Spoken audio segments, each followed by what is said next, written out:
আসুন সুয়েজ খাল সম্পর্কে কয়েকটি গুরুত্বপূর্ণ তথ্য জেনে নিই। পৃথিবীর সবথেকে প্রশস্ততম কৃত্রিম খালের নাম হচ্ছে সুয়েজ খাল। এই খালটি ব্রিটিশদের তত্ত্বাবধানে 1859 সালে প্রথম খনন শুরু হয় এবং 1869 সালের এই খালটির খনন কার্যক্রম শেষ হয়। এবং এই খালটি যখন 1956 সালে মিশরীয়রা তাদের দখলে নিয়ে নেয় এবং জাতীয়করণ করে নেয়, তখন পৃথিবীতে বেশ কয়েকটি গুরুত্বপূর্ণ দেশ মিলে মিশরের সাথে যুদ্ধে লিপ্ত হয়। সেই গুরুত্বপূর্ণ দেশগুলোর মধ্যে রয়েছে ব্রিটেন, ফ্রান্স এবং ইসরায়েল। এবং মনে রাখবেন, এই সুয়েজ খালকে বলা হয় হাইওয়ে অফ ইন্ডিয়া, কারণ হচ্ছে এশিয়া এবং ইউরোপের মধ্যে যাতায়াত ব্যবস্থাকে খুব বেশি সুগম করে এই খালটি।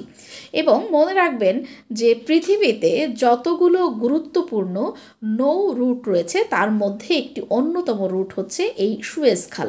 সকলে ভালো থাকবেন, সুস্থ থাকবেন।